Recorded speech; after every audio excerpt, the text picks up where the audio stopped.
Hello and welcome into the Sorare Data Show. I'm Andrew Laird. You can find me as Lairdinho on Sorare. I know that music has been used for limited time only, but I like it so much I think I'm going to use it every day. And I'm sorry if you don't like it. You're just going to have to deal with it. But I think it's just a banger. It gets me going, and that's really what we're here to see, right? Or you are actually here to see Sorare Andrews, and we're expecting the Sorare Andrews music that some people skip, which is weird, but Andy was a late scratch today. He was like 50-50 to play. I think some lineup projection sites would probably have him at like maybe 50-50. And this morning he was like, I think I can do it. And then about an hour ago, he's like, I don't think I can go. And you know what? I think that's okay. It happens. Except for Mike. Thumbs down and is leaving. Oh, well. Sorry, Mike. Andy said maybe tomorrow, but I don't want to push it, what are we doing here? What are we doing? Anyway, thanks everyone for coming in.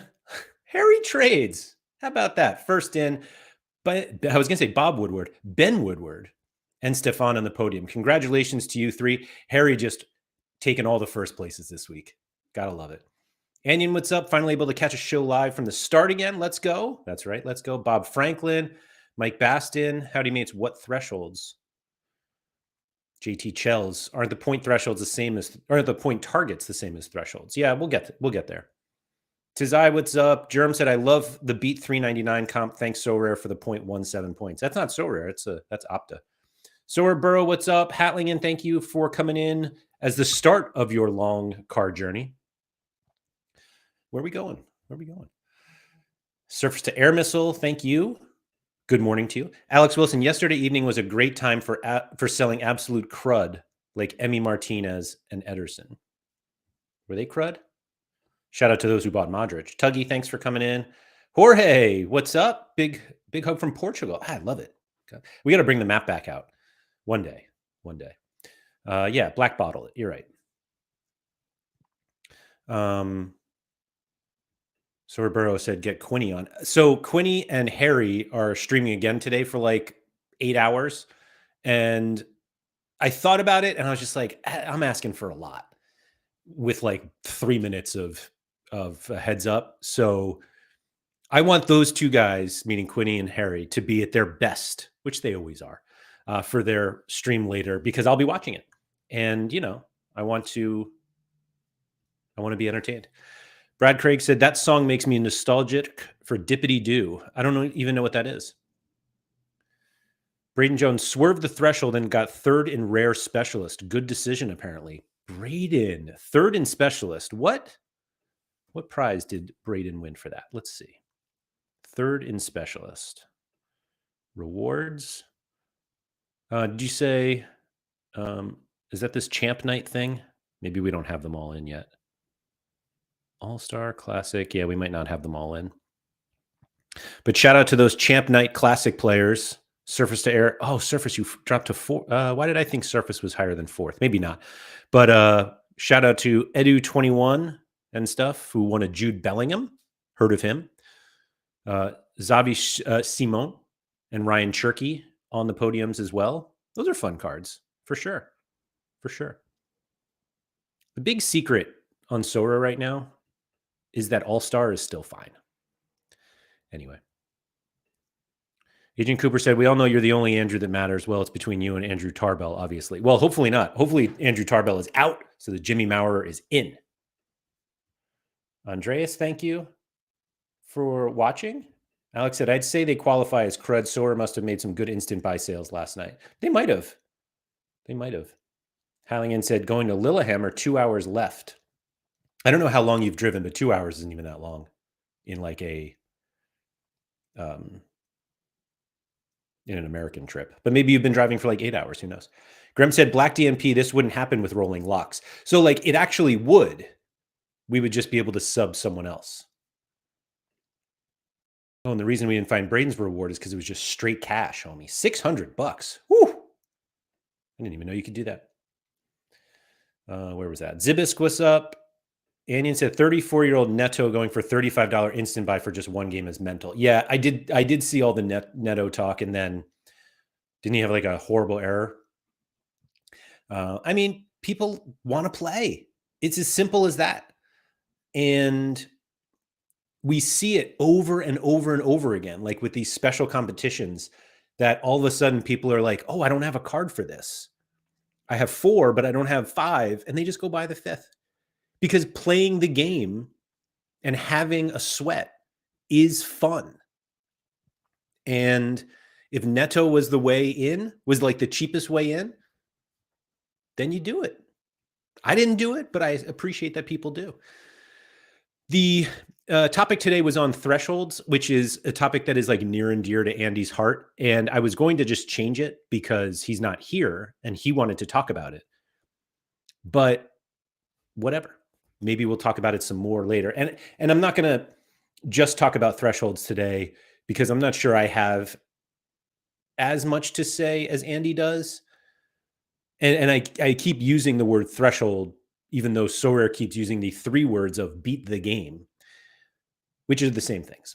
And I apologize. I should really change the nomenclature that I use, if I even use that word correctly. Kind of like when we went from Rare Pro to Rare Plus, and we had to make that adjustment, not to mention the one from Division 3 to Rare Pro. But the interesting thing about what we're seeing with this beat the game, and congratulations to everyone who milked the $2 free from Sorare yesterday by scoring 400 points in an 18-game slate when we had no DNP risk.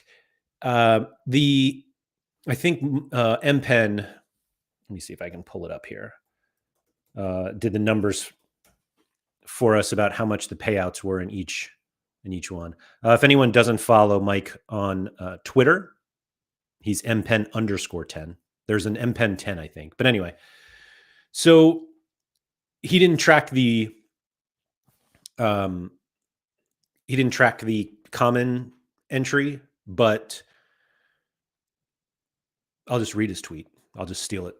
It said, so there were some Opta adjustments that changed some things for some people, but he said the end result of the 1,884 entries that hit the limited threshold, they won $10.62. There were 285 people who won in rare for $52.63, 32 at super rare for $312, and then 3 at unique. So they won $1,667. So he said the hit rate for each: limited 15.9%, rare 16.6%, super rare 24.6%. I wonder why that was so much higher, and unique 16.7%. So, and as Raul tells me, it was, $2.36 was the common payout. So GG's to all of you.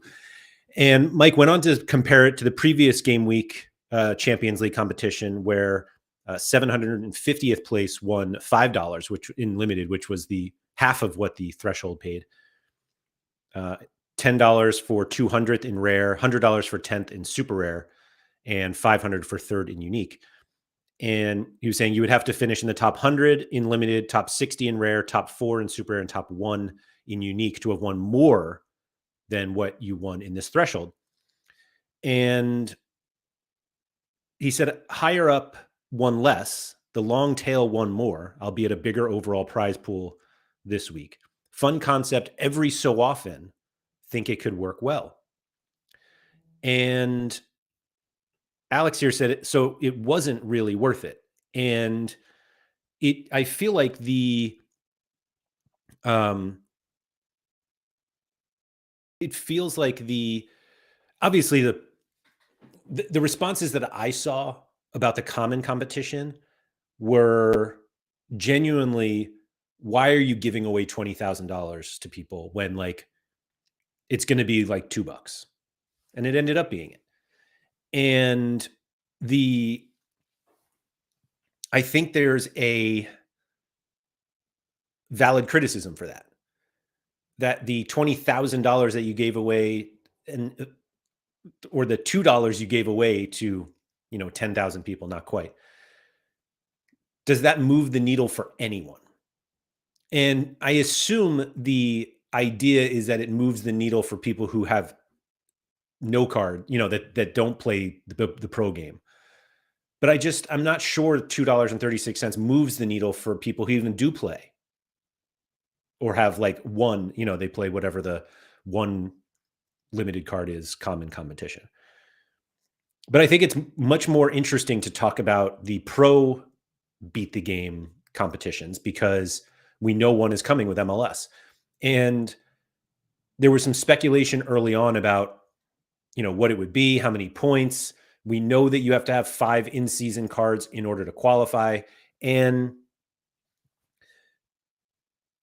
I don't think there's any reason to think that it will work differently than here is a pot of money. If you reach the threshold, then you win your share of the pot. And and Bob says sometimes people just want to win. Yeah, no, I get that. But Raul said 8,715 people won $2.30. So yeah, like how many of those people don't play pro or play pro on a very small scale? I don't know. I just don't feel like, selfishly, and I'll admit that, it feels like that $20,000 could have been spent on the pro competitions. But I think the upcoming MLS competition is really, really interesting in terms of prizes. And I say that we don't know what the prizes are. I mean, we know that they're paying cash, and we know there's a beat the game element, and we know that you can win the competition, get whatever the first place prize is, and the beat the game payout on top of that. And it's a really creative way of ensuring that more people win.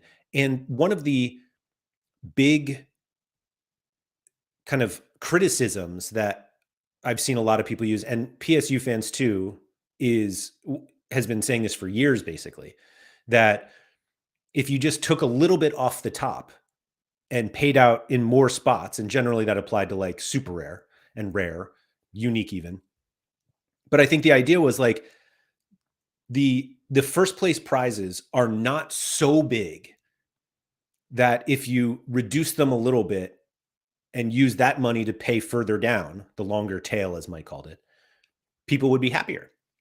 And if people are happier and they feel like they can, it's much easier to think, oh, if I finish in the top 100 to win something versus like the top 50, whatever the numbers are, it feels more achievable. And if you think you're going to win, I think you're most likely to spend a little more money in order to get there because you see the path. It's easier to see. And that's one of the big reasons why I didn't play super rare in season, because the number of payouts was just so small. When it was like you have to finish in the top 5 to win anything, I mean, win any cash, it was kind of like disheartening for somebody like me who like didn't have a lot of in-season cards, particularly good ones.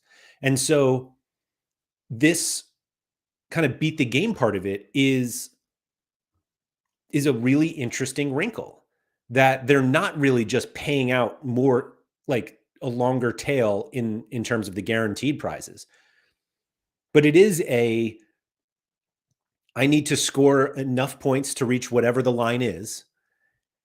And the higher up I finish, the more I will win. And so I don't know. I think it's a really, really creative solution to the problem that they were having, that not enough people thought they were winning. And it's they've never said this, but I'm convinced that the reason, maybe they have said it, I don't know. But the reason like we have divisions is to kind of ensure that more people win. Like when more people win, more people are happier with the platform, and more people are then willing to keep playing and keep spending. And if you just see the same users hoovering up all of the rewards, and you're just like, I have no chance. And so like Quinny's big thing now is that like you're going to see that in super rare. Like fewer people are going to win. Like more prizes, but fewer people are going to win because it's one division and all of the people with elite cards will have 3 lineups. But I don't know. I think this threshold thing is really, really interesting. Like I was, I was hesitant to play MLS, and I'm more likely to do it because of that. Um,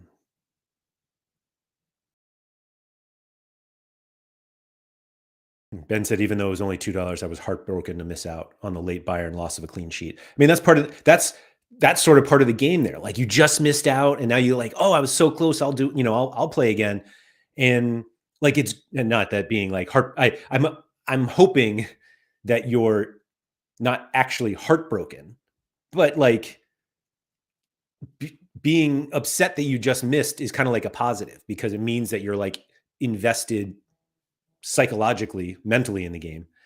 And so, um, so I think it's kind of a plus. Solar Soul said, I think we are the problem. The comp should have been for onboarding, not for us pros to take $2 each. I don't even think it's a great onboard. Like one random tournament as like people don't onboard like en masse in a single day. So it's not, I don't think it's necessarily an onboarding competition. I do wonder if maybe you like, I don't know what the number is, but if you make the prize pool $5,000 and you're only eligible to play if you don't play a pro competition, then you're like ensuring that these are people who don't have pro cards. And like that feels like it's a little more of an onboarding thing. Server said, I think people did like thresholds, but they were unsustainable. So the game mode is actually good, and there is no reason it can't work within season. Yeah, and I think the biggest problem with thresholds previously, obviously, is that too many people were winning it. And when you just have kind of a flat number that people have to beat, there's no way to reasonably project how much money you are going to be rewarding. And so if you have a single pot of money and you're going to distribute it to the number of people who hit this number, it becomes much easier to plan. You know exactly how much you're spending, and then you can just move from there. That was kind of the big problem with Essence, which may still be a problem. I don't even know. But that was one of the that was the biggest concern that Peter Stoyanov had kind of early on with Essence. And it was like, if you're rewarding Essence through boxes, and boxes are just a percentage of the number of like 50% of all lineups in season will win a box, and you most likely are winning Essence. If there are so many more people playing, then you're rewarding so much more Essence, and you just don't have the cards to pay out all that essence to craft because of that essence. And so all of us, when they significantly cut back on the essence, it was like, yeah, of course they had to do this. But it was also one of those things that like, maybe we should have seen that beforehand. Sorry. Mike said, what would have been acceptable to still be seen as an impressive enough top prize? Is that for didn't everybody win the same prize though?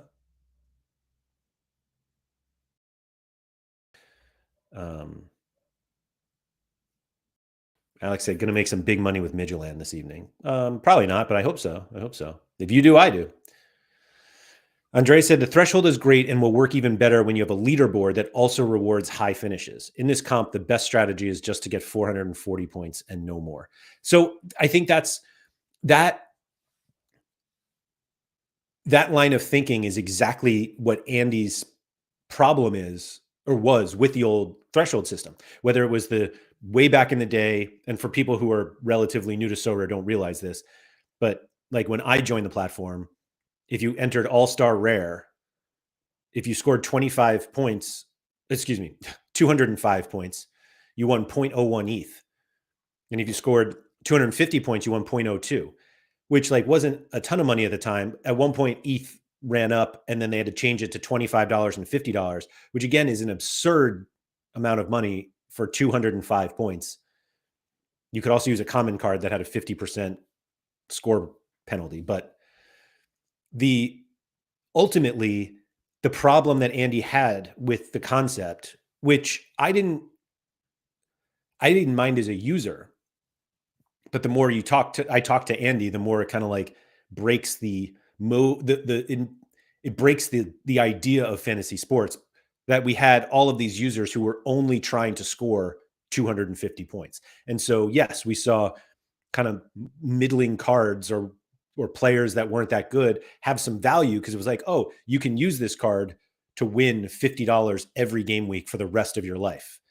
And obviously now we know that wasn't a plan that was going to work out, but it celebrated mediocrity. And in All Star, at least, you got the threshold, but it was also like you were competing for prizes, for like tier zeros and podium places, rewarded cash. And at one point, the top 100 in All Star got cash. I think maybe it was top 50 in All Star Rare Pro, whatever it was. But it was like you had this. Now, also back then, it was just Rare that had threshold, but you were kind of incentivized to score as many points as possible. But like if you got to a certain point, like at least you won something. And they moved away from that with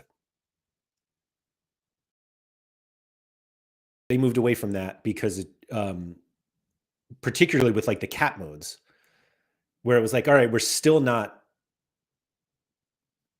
essentially requiring you to get good cards. You just need to get guys who can score enough. And there was no incentive to go higher. Like I finished second. Did I win cap 240? Or I finished second? I don't remember. But it was like the card reward I got was great. But it did feel a little weird that like cash wise, I won the same thing as like the person who finished with 341 points, or whatever. Literally don't even remember what the threshold was at that point. But this new idea, and meaning for MLS, the one yesterday was just beat the game. First place won the same thing as 8,325th. But the new way that this MLS one is set up, I feel like encourages you to score as many points as possible. Like you want to win as much as possible, but at least gives you kind of this, I don't even want to call it a safety, but it is essentially like this low level reward that also kind of brings in this game aspect of, I want to hit this so I can win a threshold. And the fewer people who hit it, the more I win. And so it still brings that like competitive nature. It's not, it really, as supportive as the Sorare community is to each other, like, oh, let's all reach the threshold. Now it's like, maybe I don't want everybody else to reach the threshold, because I know that the fewer people who do it, the more I win. And so it's almost like it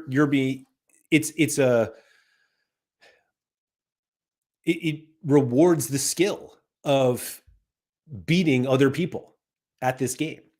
And so I'm assuming if it's a success, and I have no guess one way or the other if it's successful, meaning if the MLS one is successful, then surely they should do it for the other competitions, right? Whether they do it like in just the single league comps or they do it everywhere. But I think that they are feeling kind of the effects of what happens when, or sorry, yeah, they're feeling the effects of what happens when more people win.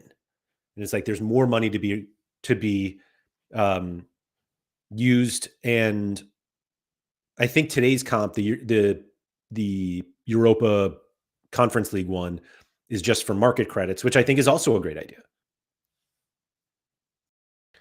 Ben said, I invested financially to improve contender lineups about half an hour ago. What's up, Quinny? Thank you for coming in.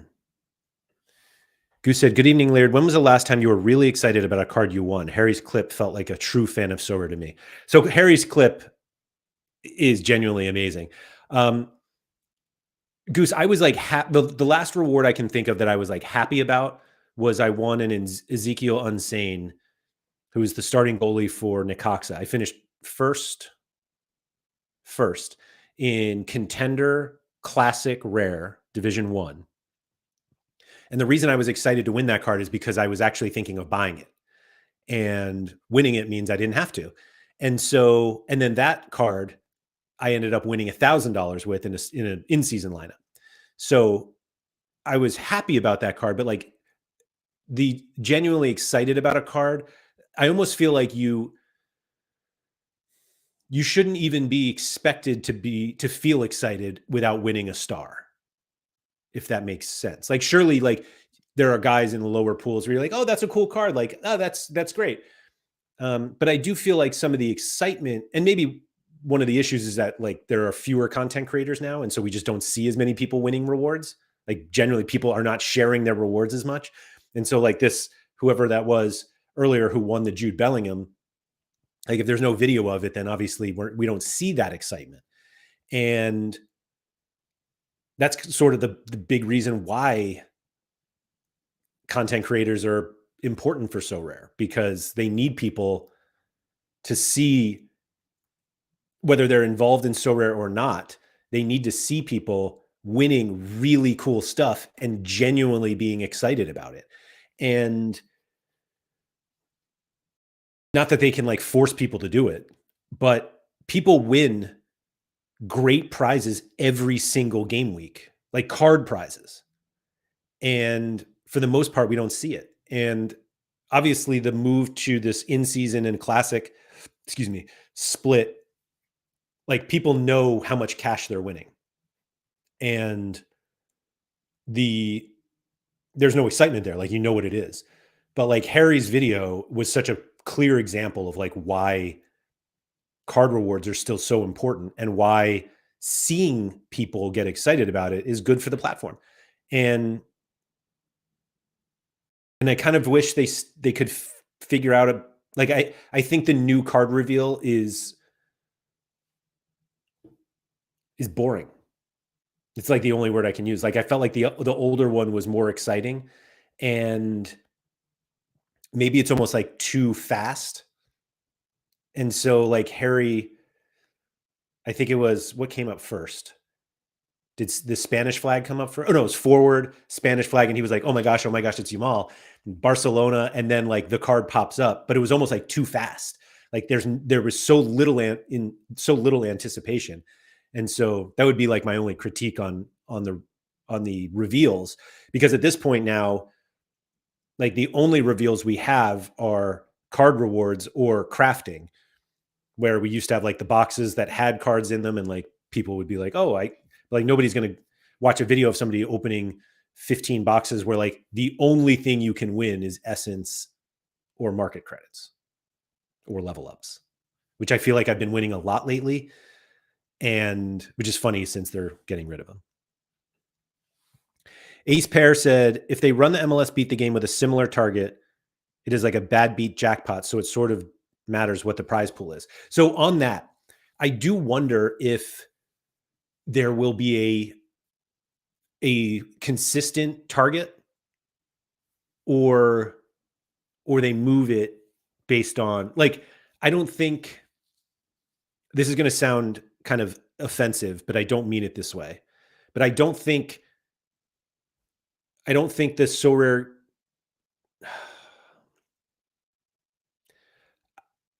I don't think Sorare is sophisticated enough to change the target per game week based on matchups, if that makes sense. So like what we saw yesterday, it was a 18 game Champions League slate. There were a few like overwhelming favorites, and certainly for like the common competition, everyone like it, there was an easy path to 400. And I do wonder, if it's like rivalry week on MLS, and like maybe the scores are going to be a little lower. You look at, the sportsbook odds, and it's like, oh, goals might be down this week. And so theoretically, like fantasy points are down, and whether they lower the threshold at that point, or if it's just like, hey, 400, meaning 400 limited, 440, whatever it was, for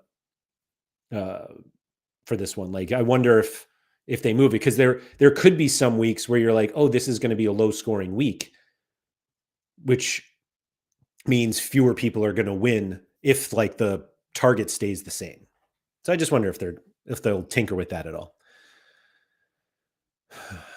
Surface said, with in season, you don't have to work off a single pot of money. You know the upper bounds of how many entries there can possibly be, so you can set your payout accordingly. Yeah, no, I think it's never been easier for them to project like how many people can play and what the prize pool can be. But the hardest thing is you just don't know how many points are going to be scored before it happens. So yeah.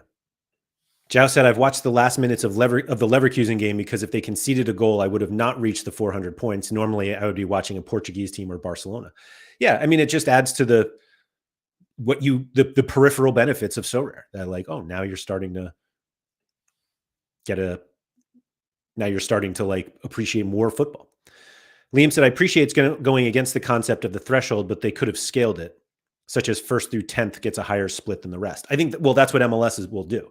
MLS will have a regular payout. Like, you look at the challenger payout, basically, for example.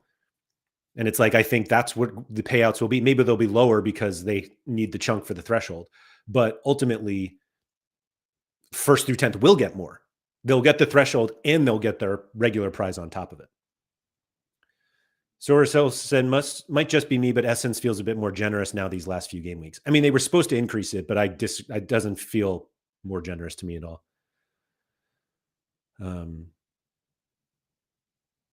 Philly Dilly said 205 for 0.01 is fucking wild in retrospect. In fairness, at the time, it was like $8. But then ETH like ran. I don't remember what the highest it was. Like, what, if anybody can look that up, basically, like, what was the highest fiat amount or fiat equivalent amount? Because you couldn't even win fiat back then. You had to take it in ETH. But basically, like, what was the most fiat you could win from 250 points? So basically, like, when was 0.02 ETH the most expensive, and was it still that in All-Star? Limpy said, I like the variation of this new threshold mode and also specialist, but I missed a mode yesterday to compete with my All-Stars for a big reward. Limpy, you could have played All-Star. Like, that's the only thing I played last game week was All-Star, because I don't have like a ton of Champions League. Like, my lineups this past game week, no, hold on. 48. Like, I entered both All-Star and limited, rare. Oh, I had one Champions League lineup, Champions League Classic, which, like, these are just cards that I had. I wasn't going out and buying cards for this. But I have like a bunch of Liga MX and Argentina Superliga cards. So I played this in All-Star. Wow, 3 points short. I assume that's just 3 points short of a box. Yeah. Look at me captaining Franco Armani. Got the captain right. How about that? Anyway, this one was 9 points short of. This one came up short, huh? This was a bad captain. That's funny. I was just victory lapping this one because I captained the highest scoring player, and this one I captained the low. Oh, he wasn't the lowest. 48.9 is bigger than 48.8. Let's go. But I finished 26th in All-Star. 471 points. I got a tier 4. I already forgot who I won. Holzek, whatever. And this is All-Star too. And here, yeah. As you can see, like, it's not like I used rare cards here just for fun. So you could have played All-Star, which is what I did. JT Chells, if they are eliminating boxes, components of the best of the beat the game reward be market credits? Oh, if they are eliminating boxes, my components of the best beat the game rewards be market credits. I think they said it was cash. Agent Cooper said, talking of celebrating mediocrity, shout out to the ultimate threshold player, Hiroyuki May. Just look at his scores, a dream player back in 2021. Let's check that out. Hiroyuki. Yeah, so it's this guy. Oh, I remember his face. I didn't know that was his name.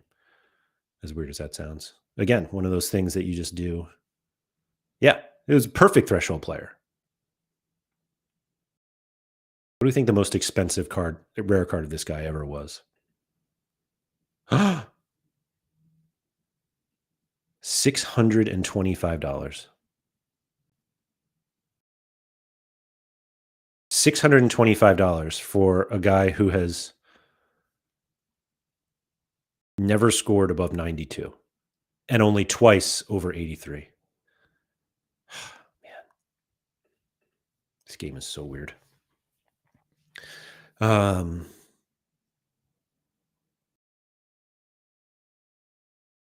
Philly Dilly said, I was excited to win Super Rare Classic Division 3 twice for tier 2s, but my Super Rare gallery is small and it's players that I can use.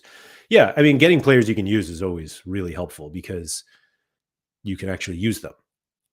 It's not like a flaw in the so rare kind of reward mechanism, but it is so much more helpful for most people to get a card that's usable as opposed to one that happens to have the same value as a usable card. Germ said, "Don't you dare ask for a dynamic target." I'm not asking for it. I'm just curious if they're going to do it. We really don't know. Liam said, "What was said in the update regarding crafting being random enough for the removal of boxes kind of made sense to me. They just need to up the ability to craft more cards for the excitement." Yeah. Goose said, "For me, it's hard to be excited about a card I could have easily bought instead." I mean, but now you don't have to. Andrea said, "I think they will have something very similar to yesterday's scores. Lower scores is not a problem. Just make it more exciting to win the threshold, assuming it's a shared pool." But like easier to win means we're winning less money. That's all. Mike said, "I think they keep it the same to avoid complaints of X score not winning one week, but winning in another." I kind of agree with you. It's just easier. And like generally all the teams play within the game week anyway. So it's not like you have some weeks where some players are not playing, although Leagues Cup is really going to fuck that up. Sorry for swearing. Philly Dilly said, "So I'm kind of concerned about gambling laws in the US. DFS doesn't have flexible payouts and field sizes due to gambling regulations." So I think that this is a solution though. Like you're not going to have flexible it's not that you have flexible, so there are flexible payouts per user, but it's a locked prize pool. I think that's the important part. Like, yeah, I'm not sure though. Server said, "Not sure if you talked about it previously, but what is your take on XP as a reward?" I think it's fine. I actually think that the bigger problem with the way that they're going to do rewards is that I think that they value a tier 5 card as more valuable than like one essence, and I just don't think it is.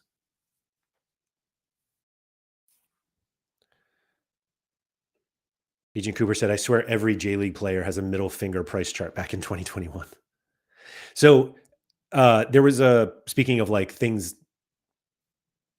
back, how things were back then.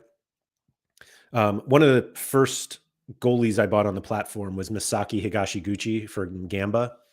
And as you can see here, I spent $935 on this card, which is just absolutely wild. 0.475. But it's also been part of like some of my biggest finishes. 7th in Asia Rare Pro. That proves how long ago he's been helpful. That the last reward I won was game week 409. But he was part of my biggest win, All Star. Like I won $1,500 and a Carlos Heel. And look at all these thresholds, 50, 50. Anyway, his super rare is now $10. Listed for $10. I don't think anybody would even buy it. Goose said, "Is the reason that you don't enjoy Challenger that you haven't won anything big there yet?" Maybe. Maybe. I'm letting my results determine how I feel. Goose, I saw your comment on the video from, was that yesterday? Limited time only? Yeah. Because I was saying like maybe I'm just not made for Challenger. I think I finished first in Challenger D4 this year. So it's not that I'm not made for it. I just think, I don't know. Yeah, I need a bigger win. So that's like, not that I think there's a cap on how many times you can win, but like I've already won the competition.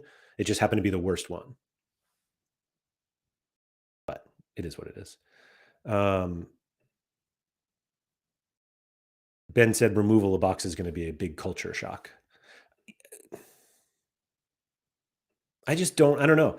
Maybe they've gotten some feedback, legal feedback that like they shouldn't be doing boxes, but it is just that little like, adrenaline rush of like what's coming and you're like, oh, one essence. Hachini said, I bought a Higashiguchi for $455 during an injury dip and thought I got a deal. Like this game is so stupid, or was so stupid, excuse me. There's some now. So I was also looking at the February calendar,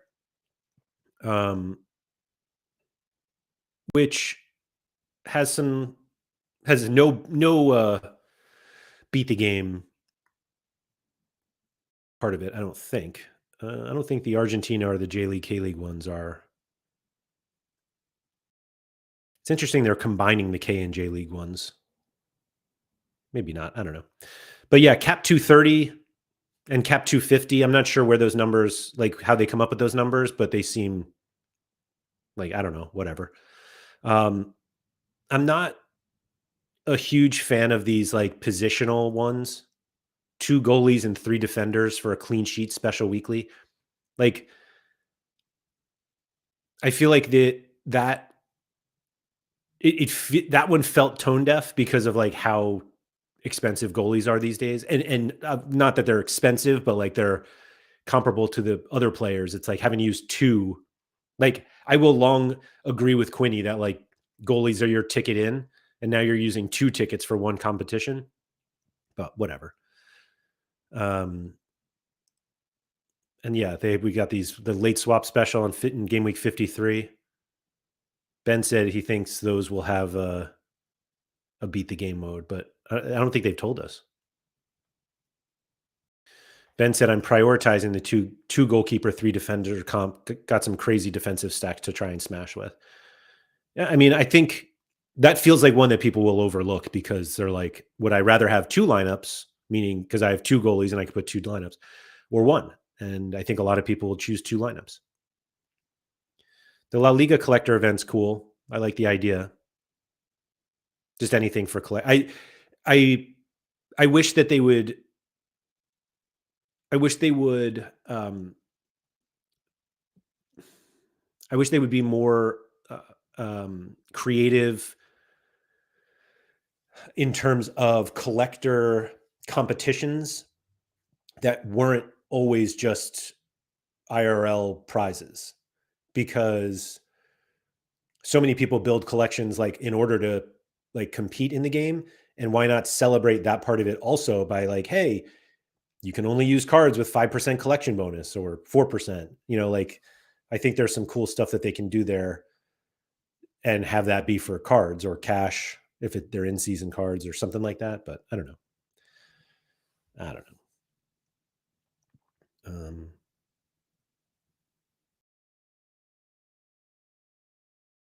Anyway, yeah.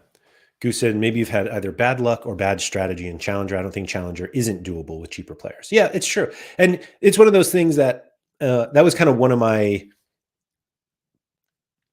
pushbacks on in DFS, that it was like, usually in games like that, you want to build like the optimal lineup. And if the optimal lineup is correct 51 times out of 100, then that means you should do it because you'll win more often than you don't. And kind of the way that I've always, it's usually actually like if you played this out a million times, you would win 62% of the times. And it's like, but maybe I am playing this out a million times and I'm just in that 38% that just never wins. And I'll never get to that point. That's more of a mental hurdle for me than anything else, though. Bob said the clean sheet comp is the first game week of the K League. I have way too many goalies anyway, so I may have a chance. Is that doesn't they actually don't say if that requires in-season cards or not. I would assume not, but where is that? I don't know. Anyway, Philly Dilly said, I've had a top Everton super rare collection for a year plus. Where's my signed Pickford jersey? Well, Pranksy has it probably. I see all those videos. Pranksy gets like 5 jerseys a week. And granted, you spend that much money. I get it. Jazz said, sometimes we just need luck. I had 2 dead cards, Bupenza and Zalazar, and I realized they will play in China and Russia. Yeah, that's luck, all right. Moving to China and Russia for sure. So yeah, I'm curious. I'm excited. How about that? To see where this MLS beat the game goes, because it's a dynamic that allows more people to win, but we also have to remember that more people have to lose in order for Sorare to win enough to keep being able to offer these prizes. And that's kind of one of those unfortunate realizations that like you get in DFS that like most people in DFS don't win, or sports betting, like most people like just don't. And another way to say that is that most people lose. And for a long time on Sorare, it felt like everybody won, which is why the game had to completely change, because if everybody was winning, that means Sorare was not. And that's a problem. But the most important thing for Sorare, this is going to be very dramatic, but the most important thing for Sorare is developing or continuing to develop a platform where people who lose still want to play and participate. And that's not easy. That is a very, very, very tough task, because you are going to have people who spend money to try to play this game to try to win. And there will be a percentage of people who don't win and they're like, but I had fun trying, and are willing to like pay for fun. You know, they put $200 in and they go the whole season, they don't win a thing. And they're like, should I try that again? And the most important thing for them is to make sure that they have enough fun to try again. And that's why like the boxes are important, because you have those moments of like, I mean, sometimes they, and Mike said they have to make it an addiction. I don't think that's true. And actually I would argue that there was a time on Sorare where it was almost too time consuming, and that put a lot of people off. And that's why one of the big things that we always talked about on Sorare data, like the point of Sorare data was to save you time, was to allow you to still be as competitive as possible without having to spend so long figuring things out on your own. And the way that that Sorare is working now, like the way that the game works, I don't think you necessarily need to spend as much time, but you want the time that you're spending to be really fun. And even if you're losing, that you even like, one of the benefits of the in-season competitions is if you can maintain a spot in either of the top 2 divisions, which will now, maybe it's only Division 1 moving forward. But for a lot of users, you only have to hashtag win once and it all works out. And so being able to like chase that carrot each week is exciting for people, whether they're winning or not. And it's the same type of users who play DFS and they throw in a $1 entry or $3 entry to try to win 10 grand. It's the same idea. And they just need they need Sorare to be entertaining enough that even if they don't win, they keep staying. And part of this move to a beat the game part, or, basically ensuring that more people win, is once you win, or when you do win, you're like, oh, I want that to happen again. And then you're willing to keep going. But ultimately, not everybody can win. And so, like, there's only a finite amount of money that can be rewarded. And like, the more that certain people win, others can't win it.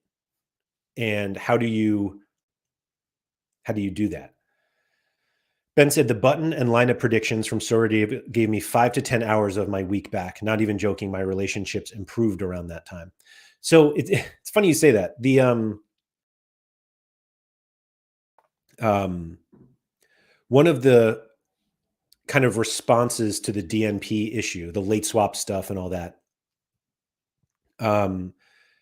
is essentially losing that time that like we got back, that we used to spend like all this time, and now it's like, all right, I only have to spend like this much time on Sorare, and now it's like, oh, but you actually now you have to spend. And I kind of tried to make this point to somebody recently, because they're like, it doesn't take that long to like make a change. And the the issue I have is less about the total amount of time that it takes to do this stuff, and more that there are very specific times that you have to be available if you want to stay competitive in this game with a late swap option. And some people don't want that. And like, that's ultimately the problem that I have. Like, that's a me thing. Like, yes, I think DNPs are bad. And I think that they should figure out some kind of solution to at least reduce them. But I really don't want to be living my real life and having somebody at Sorare being like, you need to fix this right now.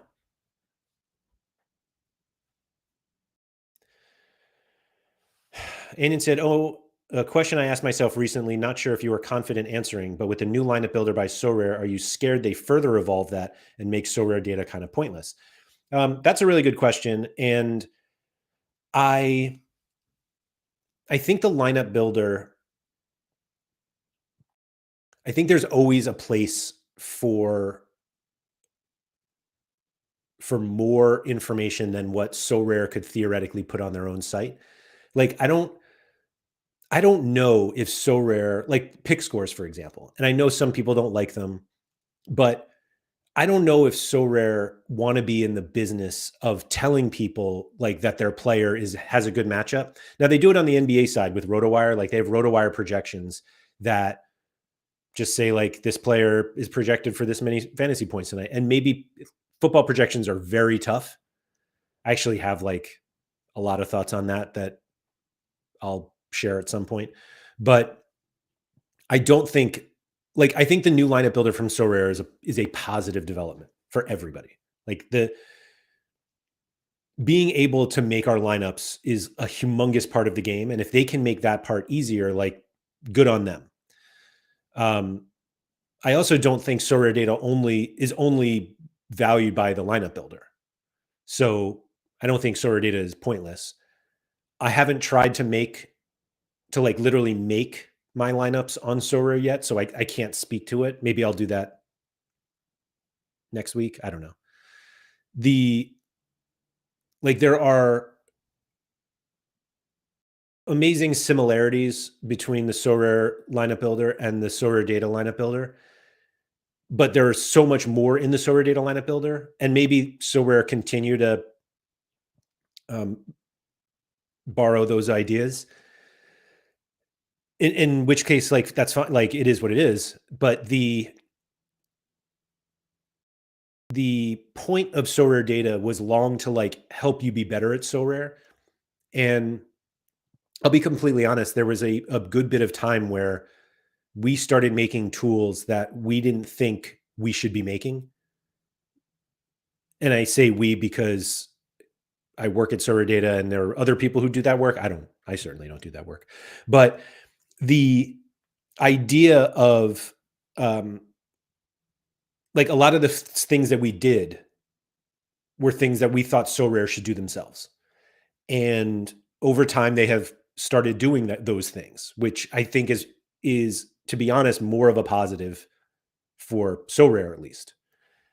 And I think there comes a point where Sorare don't necessarily want their users to be dependent on a third-party site, but it's also really dangerous to create things that make it almost like not prohibitive, but um, like you still want to encourage people to create tools that make your game fun. And I think that there's always going to be a place for that.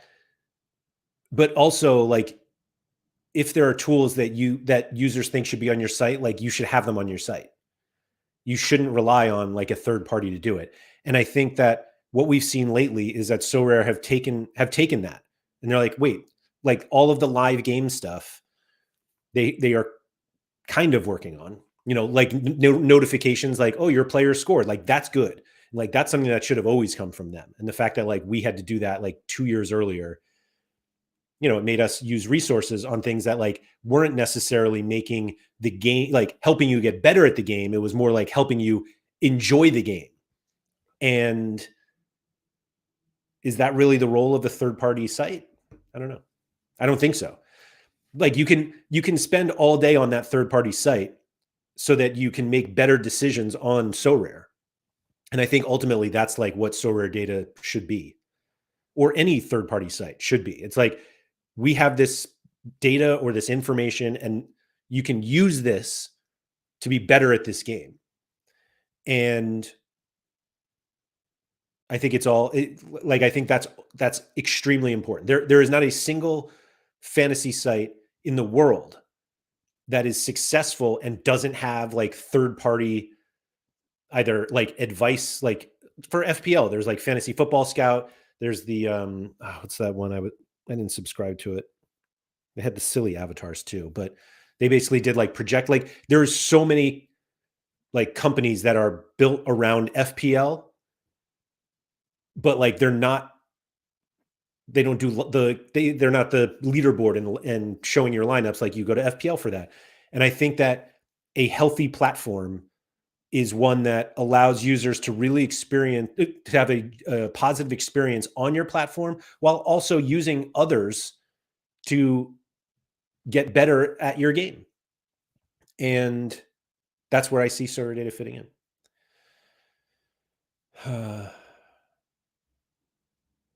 Mike said, Sorare should be part of real life and not vice versa. Yeah. Danzo said, one of the best things about Sorare is that at 3 p.m. GMT on Friday and Tuesday, I get to tune out for a couple of days. Yeah. I agree. Liam said, Sorare data is a lot more than just a lineup builder. I couldn't even imagine trying to look at form price charts on Sorare. I haven't tried, so I don't really know. So we'll see.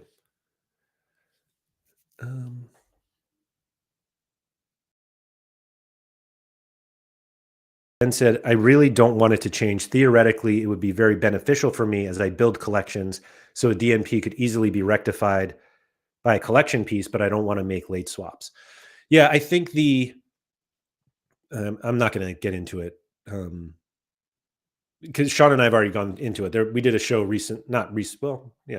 2 months ago, basically about how to take advantage of late swaps and subs and all this stuff. And I just hope that, because Sorare are clearly looking for a solution. They wouldn't be doing this if they weren't. But I just hope that when they examine their solutions, they really examine the loopholes. Like, how big of a loophole are we creating by doing whatever this is? Fripp, what's up?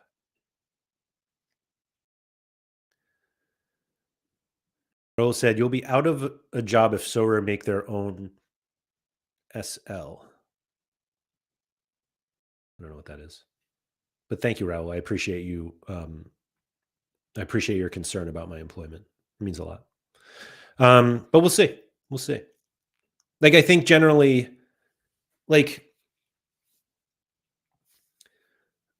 the lineup prediction sites, if Sorare has lineup predictions on their site, people don't like them because they're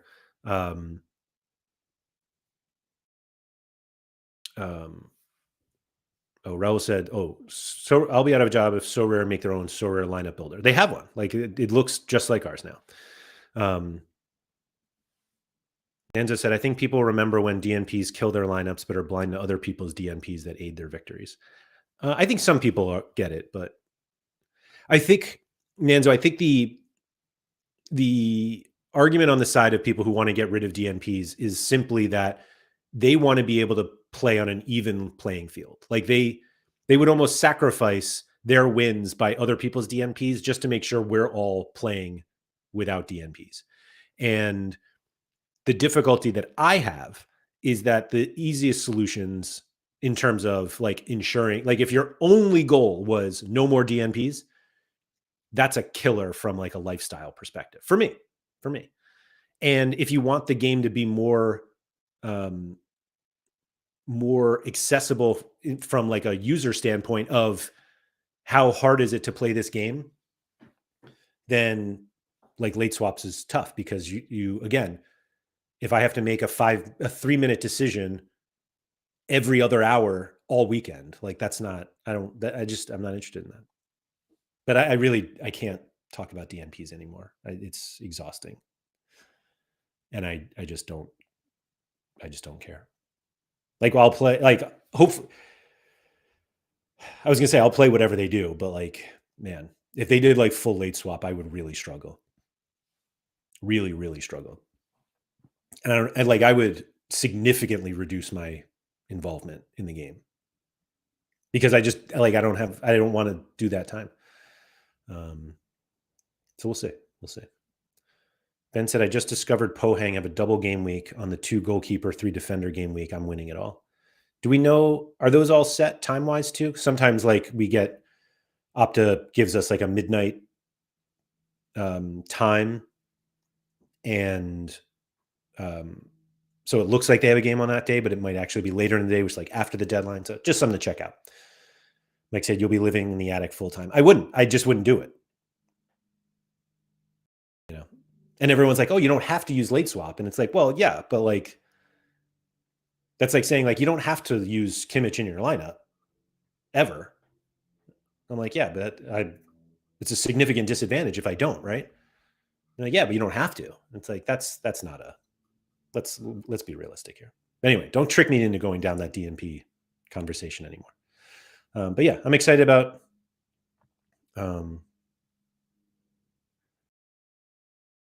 new Leagues Cup format just announced. Group stage is only Liga MX versus MLS. That's fun, but it's also like not only 18 MLS teams are in it, right? Like the Leagues Cup is, if we thought Leagues Cup sucked for Sorare last year, woohoo! Good luck.